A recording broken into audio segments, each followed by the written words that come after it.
أعوذ بالله من الشيطان الرجيم. بسم الله الرحمن الرحيم. الحمد لله الذي أنزل على عبده الكتاب ولم يجعل له عوجا قيما لينذر بأسا شديدا من لدنه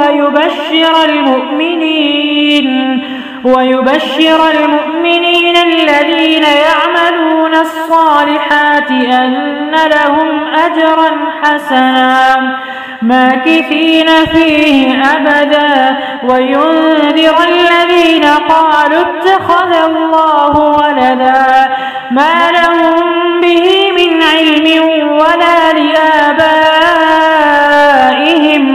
كبرت كلمة تخرج من أفواههم إن يقولون إلا كذبا فلعلك باخع نفسك على آثارهم إن لم يؤمنوا بهذا الحديث يسفا إنا جعلنا ما على الأرض زينة لها لنبلوهم أيهم أحسن عملا وإنا لجاعلون ما عليها صعيدا جرزا أم حسبت أن أصحاب الكهف والرقيم كانوا من آياتنا عجبا إذ أوى الفتية إلى الكهف فقالوا ربنا آتنا من لدنك رحمة وهيئ لنا من أمرنا رشدا فضربنا على آذانهم في الكهف سنين عددا ثم بعثناهم لنعلم أي الحزبين أحصى لما لبثوا أمدا نحن نقص عليك نبأهم بالحق إنهم فتية آمنوا بربهم وزدناهم هدى وربطنا على قلوبهم إذ قاموا فقالوا ربنا رب السماوات والأرض لن ندعو من دونه إلها لقد قلنا إذا شططا هؤلاء قوم اتخذوا من دونه آلهة لولا يأتون عليهم بسلطان بين فمن أظلم ممن افترى على الله كذبا وإذ اعتزلتموهم وما يعبدون إلا الله فأووا إلى الكهف ينشر لكم ربكم من رحمته ويهيئ لكم من أمركم مرفقا وترى الشمس إذا طلعت تزاور عن كهفهم ذات اليمين وإذا غربت تقرضهم ذات الشمال وهم في فجوة منه ذلك من آيات الله من يهد الله فهو المهتد ومن يضلل فلن تجد له وليا مرشدا وتحسبهم أيقاظا وهم رقود ونقلبهم ذات اليمين وذات الشمال وكلبهم باسط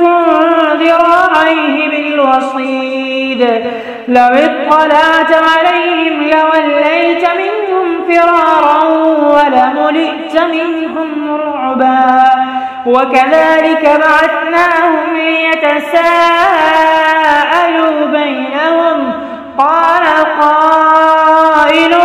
منهم كم لبثتم قالوا لبثنا يوما أو بعض يوم قالوا ربكم أعلم بما لبثتم فابعثوا أحدكم بورقكم هذه إلى فلينظر أيها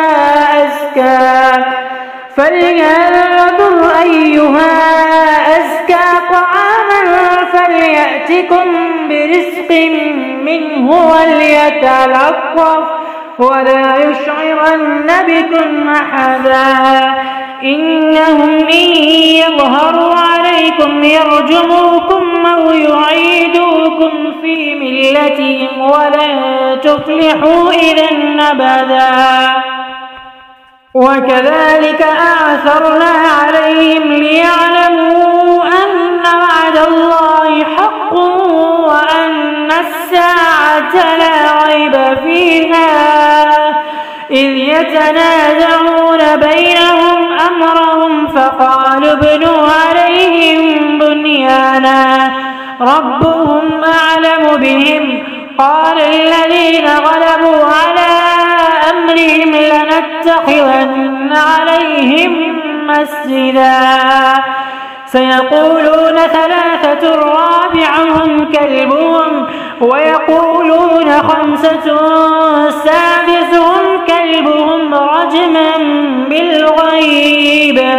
ويقولون سبعة وثامنهم كلبهم قل ربي أعلم بعدتهم ما يعلمهم إلا قليل فلا تمار فيهم إلا مراء ظاهرا ولا تستفت فيهم منهم أحدا ولا تقولن لشيء إني فاعل ذلك غدا إلا أن يشاء الله واذكر ربك إذا نسيت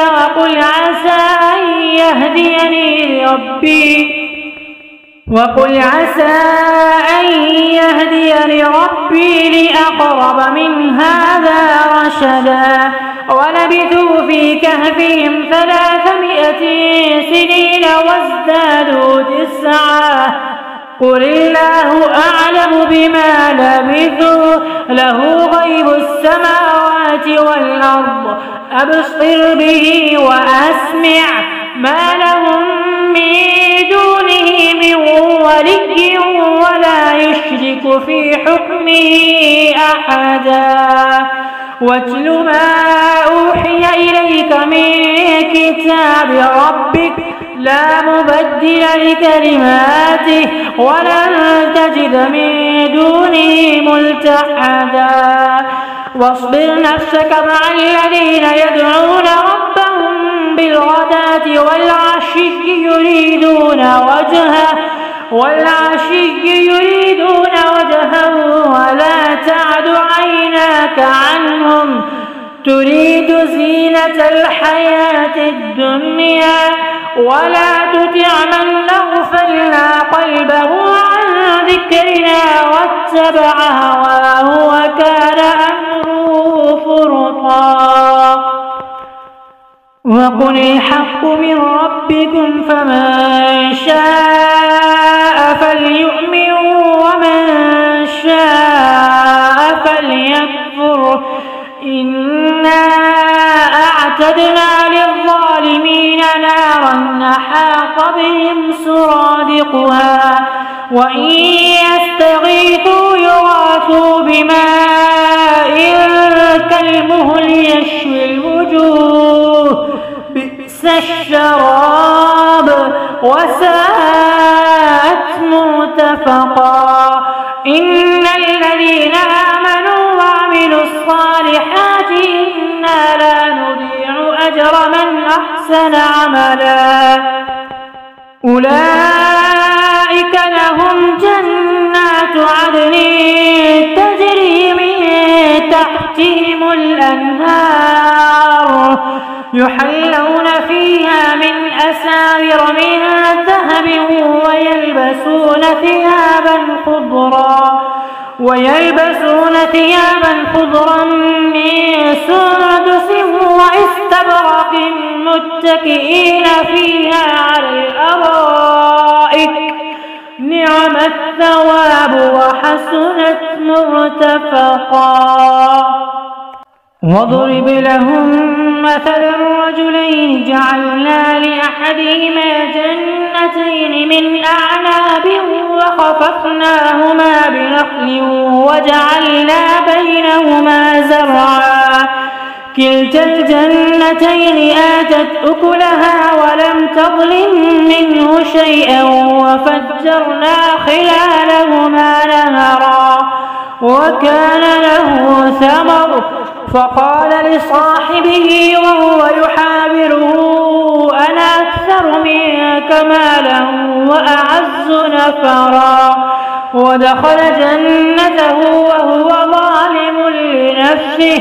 قال ما أظن أن تبيد هذه أبدا وما أظن الساعة قائمة ولئن رددت إلى ربي لأجدن خيرا منها منقلبا. قال له صاحبه وهو يحاوره وكفرت بالذي خلقك من تراب ثم من نطفة ثم سواك رجلا لكن هو الله ربي ولا أشرك بربي أحدا. ولولا إذ دخلت جنتك قلت ما شاء الله لا قوة إلا بالله إن ترني أنا أقل منك مالا وولدا فعسى ربي أن يؤتيني خيرا من جنتك ويرسل عليها حسبانا من السماء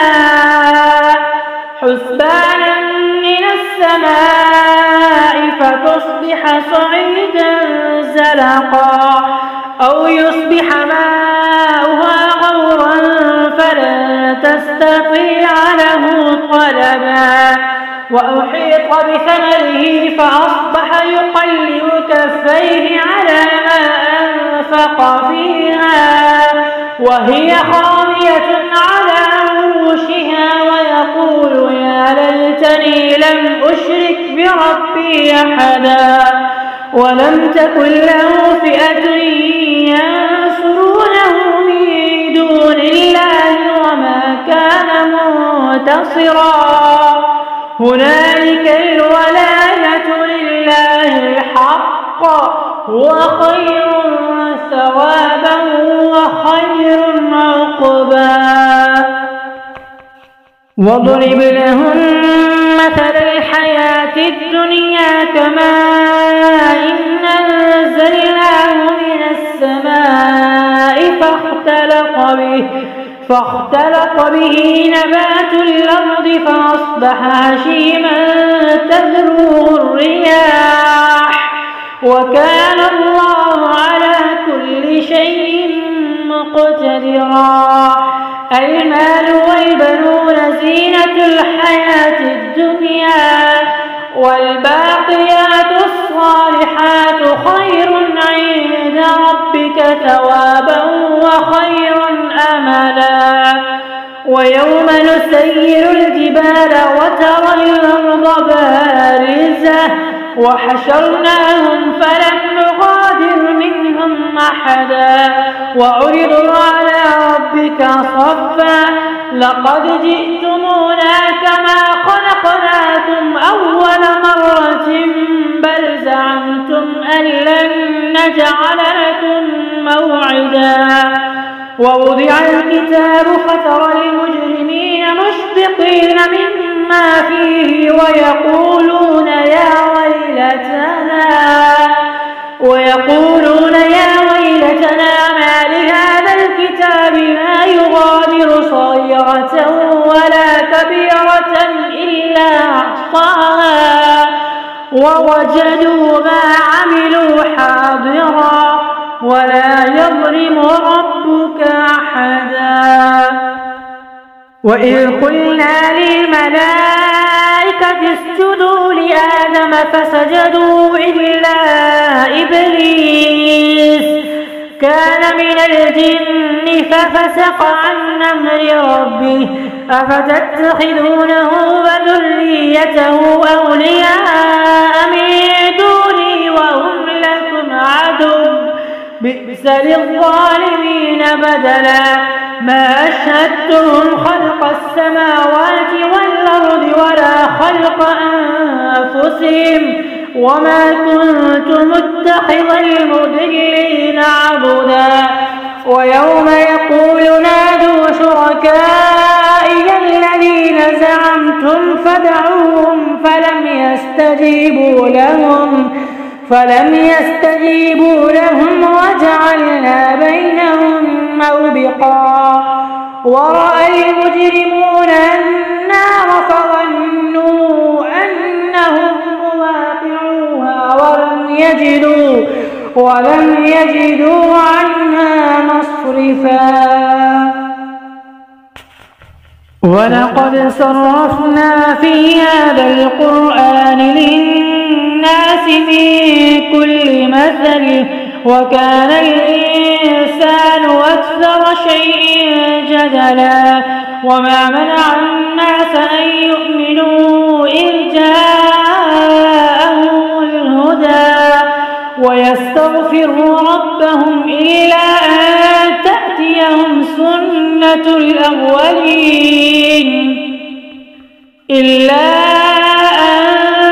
تأتيهم سنة الأولين أو يأتيهم العذاب قبلا وما نرسل المرسلين إلا مبشرين ومنذرين ويجادل الذين كفروا بالباطل ليدحضوا به الحق واتخذوا آياتي وما أنذروا هزوا ومن أظلم ممن ذكر بآيات ربه فأعرض عنها ونسي ما قدمت يداه إنا جعلنا على قلوبهم أكنة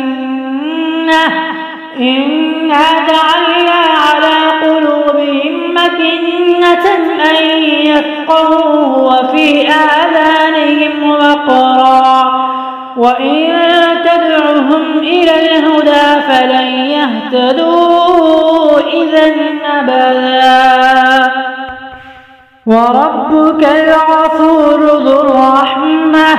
لو يؤاخذهم بما كسبوا لعجل لهم العذاب بل لهم موعد لن يجدوا من دونه موئلا وتلك القرى أهلكناهم لما ظلموا وجعلنا لمهلكهم موعدا وإذ قال موسى لفتاه لا أبرح حتى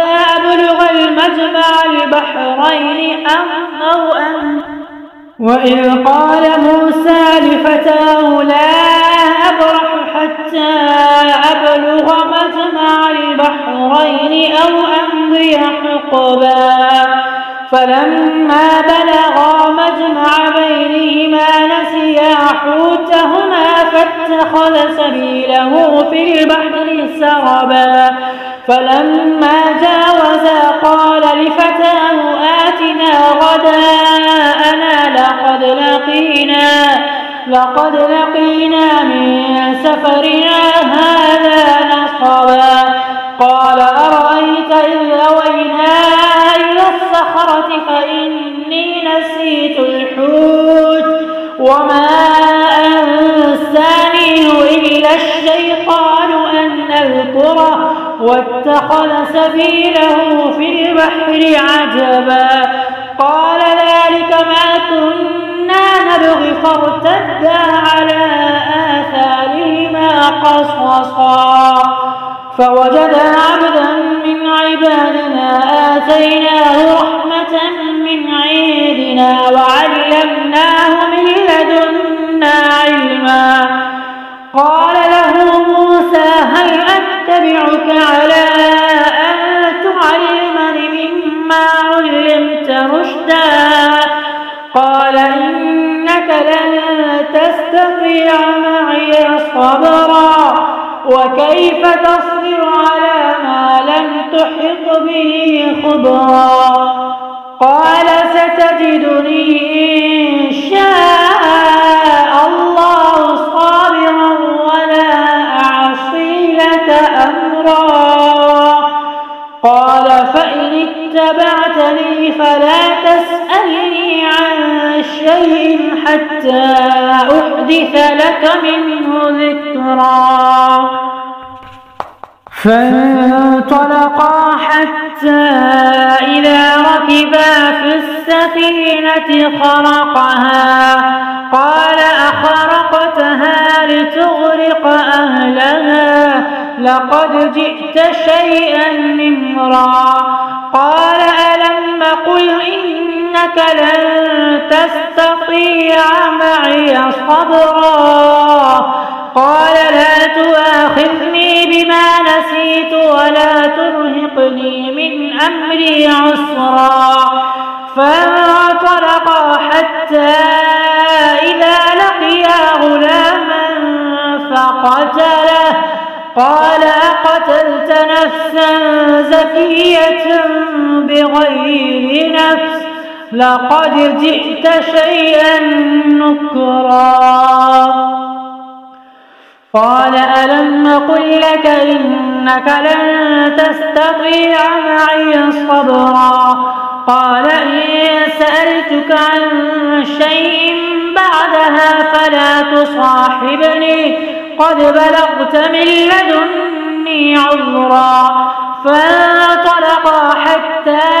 إذا أتيا أهل قرية استطعما أهلها فأبوا أن يضيفوهما فوجدا فيها جدارا يريد أن ينقض فأقامه قال لو شئت لاتخذت عليه أجرا قال هذا فراق بيني وبينك سأنبئك بتأويل ما لم تستطع عليه صبرا أما السفينة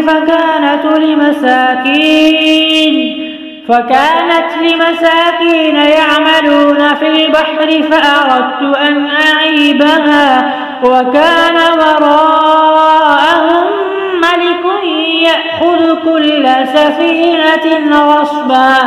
وأما الغلام فكان أبواه مؤمنين فخشينا أن يرهقهما طغيانا وكفرا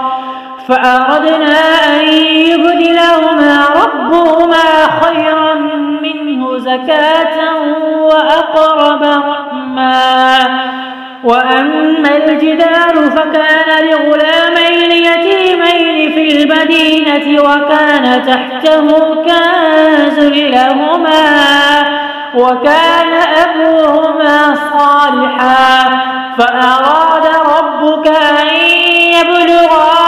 أشدهما ويستخرجا كنزهما رحمة من ربك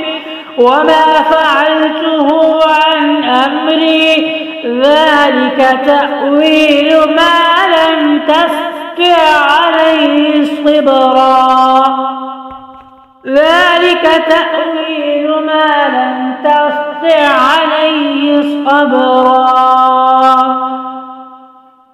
ويسألونك عن ذي القرنين قل سأتلو عليكم منه ذكرا إنا مكنا له في الأرض وآتيناه من كل شيء سببا فأتبع سببا حتى إذا بلغ مغرب الشمس وجدها تغرب في عين حمئة ووجد عندها قوما قلنا يا ذا القرنين إما أن تعذب وإما أن تتخذ فيهم الحسنى. قال أما من ظلم فسوف نعذبه ثم يرد إلى ربه فيعذبه عذابا نكرا. وأما من آمن وعمل صالحا فله جزاء الحسنى وسنقول له من أمرنا يسرا. ثم أتبع سببا حتى إذا بلغ مطلع الشمس وجدها تطلع على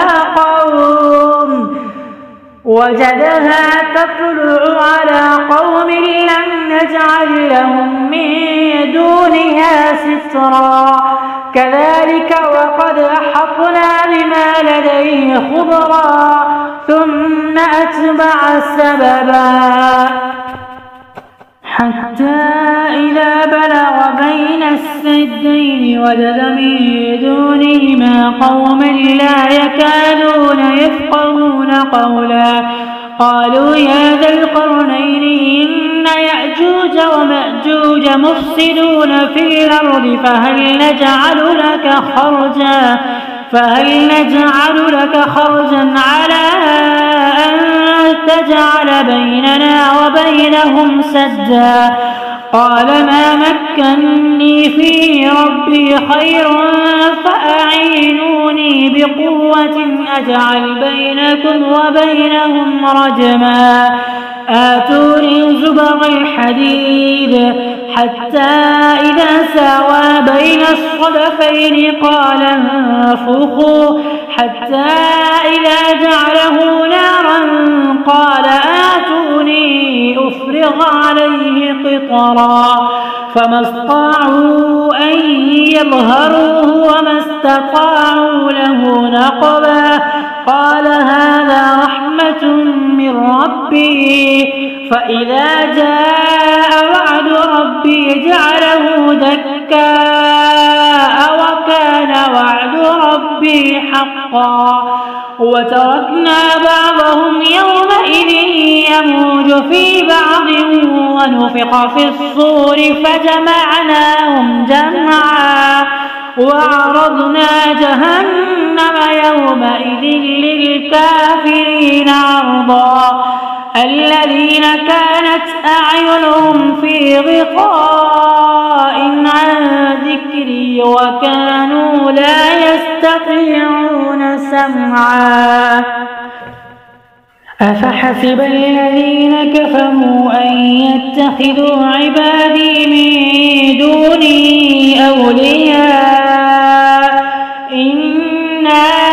أعتدنا جهنم للكافرين نزلا. قل هل ننبئكم بالأخسرين أعمالا الذين ضل سعيهم في الحياة الدنيا وهم يحسبون أنهم يحسنون صنعا. أولئك الذين كفروا بآيات ربهم